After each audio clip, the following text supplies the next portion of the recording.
Okay, so I just crashed a couple times, but we'll see what happens when I record this one. I'm going to go in and do the cornea now, and I'm going to do a total hack on this thing. I did a few adjustments to my sclera in between recordings. So let's just bring in my cornea, and I'm going to take the cornea and I'm going to assign a Arnold material to it.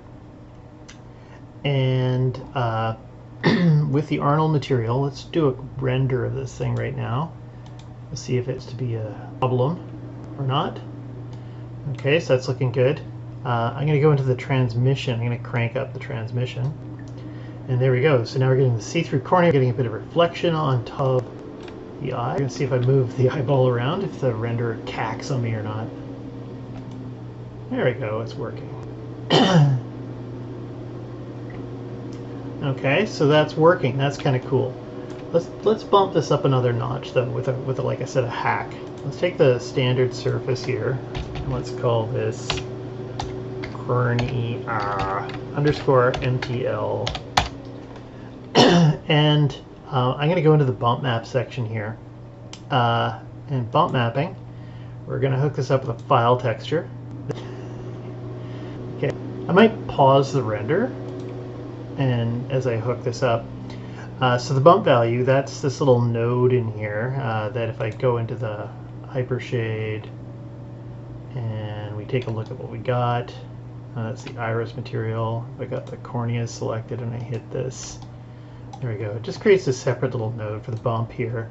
The bump depth is sitting at 1, so that's usually too high. I usually put it at 0.1. We'll see that in a second here. I'm just going to go in and load up that same sclera color. Okay. Boop.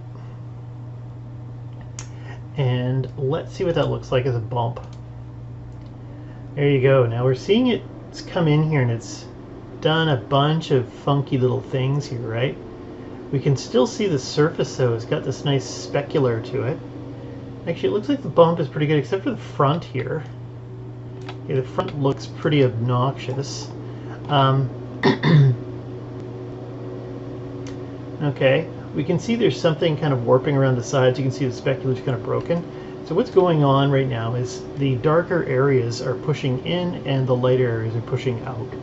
Let's go back over here to that bump node, and the bump depth, I thought I might have to go down to 0.1, but right now it doesn't look like I have to do that. It looks like I have to go to like a -1. Okay, and so now my little veins and stuff are going to bulge out a bit.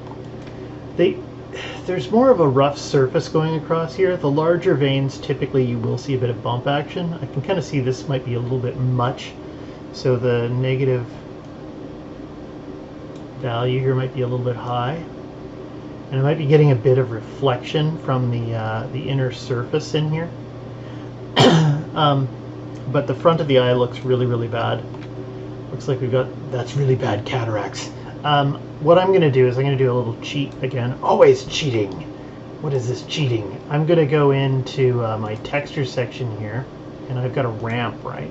I'm going to take the ramp, I'm going to make a duplicate ramp, and I've got it in here. Yay! And I'm going to take the bump 2D here. I'm going to dump that ramp into the bump value, middle looking and looking. Okay, that just made it clear, and you're seeing it kind of bulge out now. Because the black is actually inverted, so it's pushing out. And then on the ramp, I'm going to go to this white area, make sure this is selected.